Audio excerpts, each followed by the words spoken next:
इतनी शीघ्र भेद खुल गया क्या मेरा? लगता है आज बेलन से पिटाई होगी। इतनी सी इच्छा? ठीक है, पूरी कर दूंगा।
डर गए?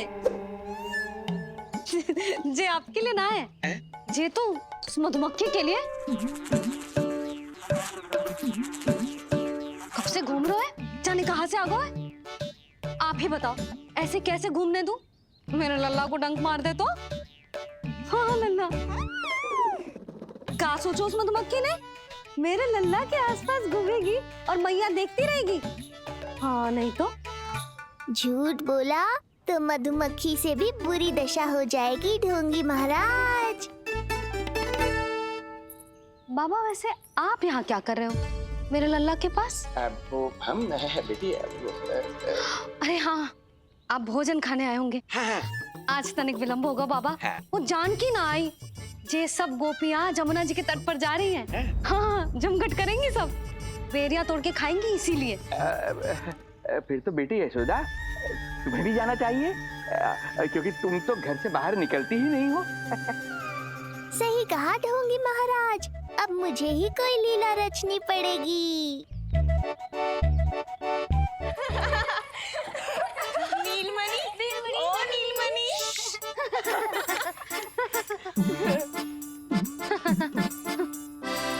तुम सब तो घाट पर जाने वाली थी, गई ना? लल्ला को देखे बिना कैसे चले जाते? और आप भी तो आ रही है हमारे साथ।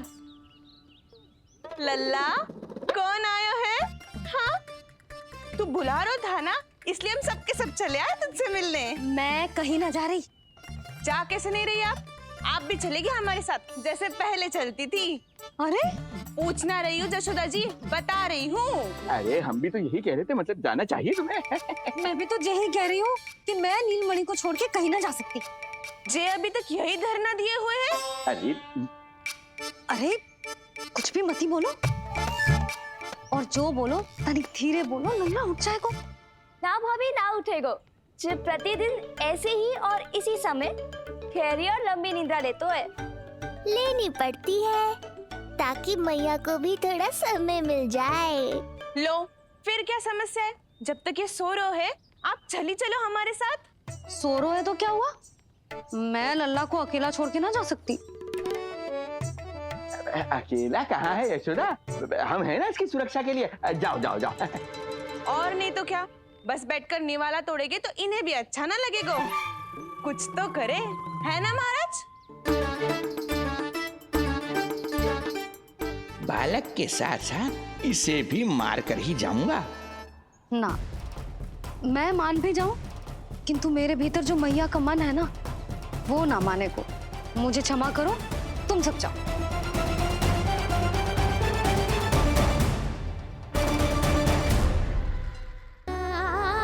बेटी यशोदा, मैं जब से यहाँ आया हूँ तब से तुमने मेरी सेवा ऐसी की है जैसे मेरी अपनी बेटी करती है। तो मुझे भी सेवा का अवसर दो। तुम क्या चाहती हो? मैं तुम्हारे उपकार का बोझ लेकर चला जाऊं यहाँ से, और जब मेरा अंत समय आए तो तुम्हारा ऋण चुकाए बिना ही प्राण त्याग दूं?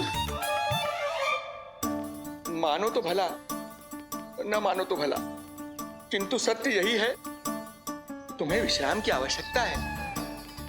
माँ की ऊर्जा से ही संतान अपनी शक्ति प्राप्त करती है। इसीलिए तुम्हें स्वस्थ और सदा प्रसन्नचित्त रहना चाहिए।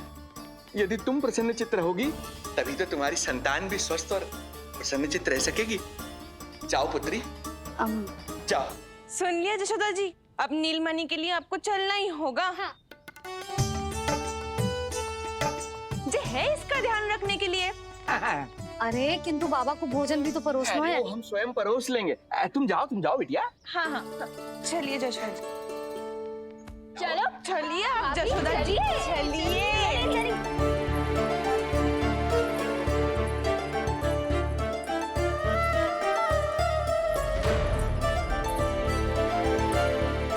कुछ पल के लिए तो मेरी चिंता छोड़ो मैया और जीवन का आनंद लो। तब तक मैं इनको संभालता हूँ।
नदी का स्नान, अमिया, संसार भूल के मौज में मगन हो जाना, ऐसा लगता है जैसे ये सब तो मैं भूल ही गई थी।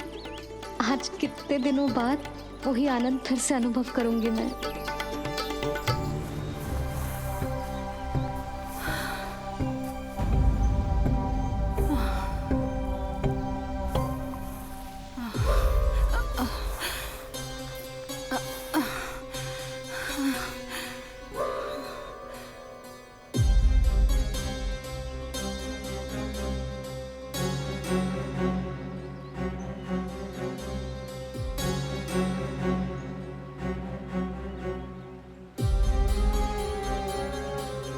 प्रणाम नंद भैया। प्रणाम उत्तम भैया। सब ठीक है? हाँ, आपकी विकलांग बनाने की योजना बहुत अच्छी थी। सारी जानकारी प्राप्त कर ली और किसी को संदेह भी ना हुआ। बहुत अच्छे। क्या समाचार लाए हो? इस बार कंस ने गोकुल में किसी विकट को भेजा है और सबसे बुरी बात तो ये है कि वो हमसे पहले यहाँ आ चुका है।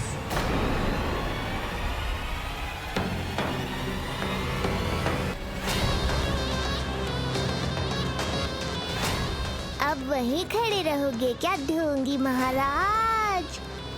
नहीं, अब मैं तेरे निकट आऊंगा और उस महत्वपूर्ण कार्य को पूर्ण करूंगा जिसके लिए मित्र कंस ने मुझे यहां भेजा है। निसंदेह अत्यधिक समय लग गया, किंतु अंततः वो क्षण आ ही गया जब मैं तेरा अंत करूंगा। और वो व्यक्ति बहुत दिनों से गोकुल में रह रहे हैं। जे कौन है, कहाँ रहते है, इसका पता ना कर पाया हूँ। कोई तो सूत्र होगा जिससे उसकी पहचान पता चल सके। बस इतना पतो है नंदराज कि उसने कंस के साथ भोजन किया था। उस दिन विशेष व्यंजन बनाने का आदेश मिलो था हमें। तुमने देखो था उसे, कैसे वस्त्र पहने थे, कैसे शस्त्र है उसके पास। कोई ना कोई शस्त्र तो अवश्य होगा इस घर में।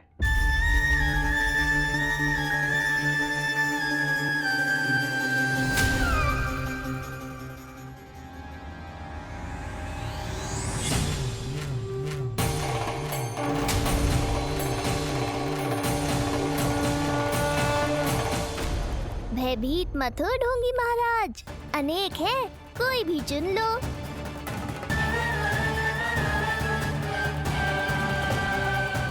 सूक्ष्म बुद्धि को किसी शस्त्र की आवश्यकता नहीं। तेरे लिए तो मेरे हाथ ही पर्याप्त हैं।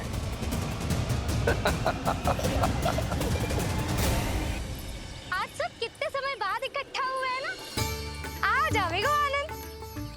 अरे देख, तेरे नाम लेते ही कौन आ गया? संगिनी मौसी और सुमिति, लगता है सास बहू में समझौता हो गया आज। पर अब की बार झगड़ा क्यों हुआ था? पता नहीं। चल शंकरी चाची चाहती है कि इनका लल्ला इनके पल्लू से बंधा रहे, और बहू कहती है कि इसका पल्लू कम शक्तिशाली थोड़ी ना है, तो इसके पल्लू से क्यों ना बंधा रहे इसका पति। हाँ जसोदा जीजी, देखो ना, जो मुंह में आए बोले जा रही है सुलक्षणा। ए शांत रहो सब।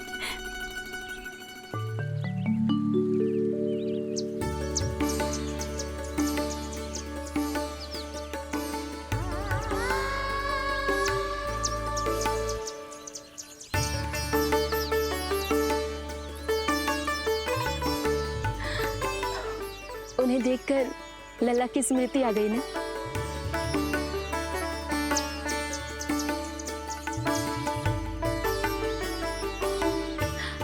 वो घर में आनंद से होगो।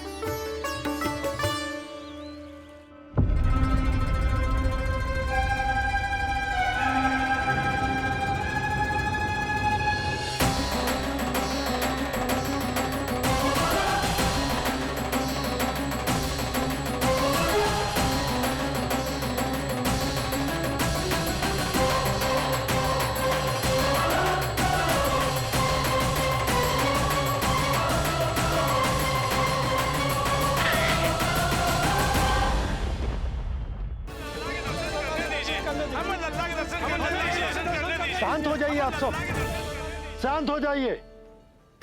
लल्ला के दर्शन अवश्य मिलेंगे, पर आप सबको हमें एक वचन देना होगा कि सुरक्षित दूरी से ही आप लल्ला के दर्शन करोगे और शांति पूर्वक वापस लौट जाओगे। आपकी बहुत बहुत कृपा नंदराज, आपने हम लोगों पर बहुत बड़ा उपकार किया है। नारायण अपनी कृपा आप पर बनाए रखे। नंदराज की, नंदराज की, नंदलाला की, नंदलाला की।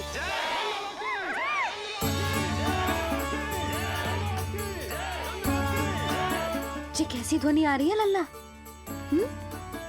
मैं देख के आऊं?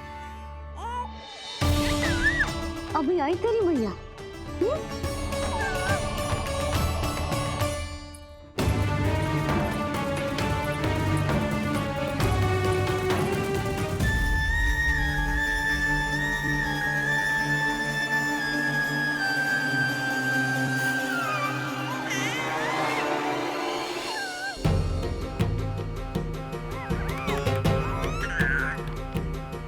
अच्छा, तो यहाँ है तू।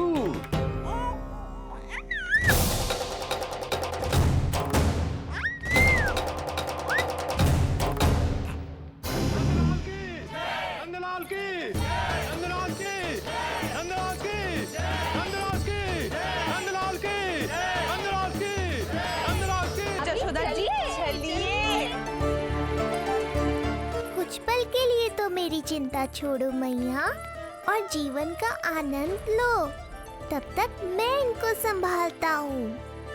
सूक्ष्म बुद्धि को किसी शस्त्र की आवश्यकता नहीं। तेरे लिए तो मेरे हाथ ही पर्याप्त हैं।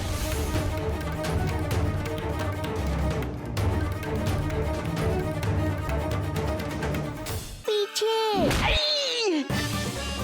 मैया का बेलन है, लल्ला के शत्रु का पीछा इतनी आसानी से थोड़े ही छोड़ेगा।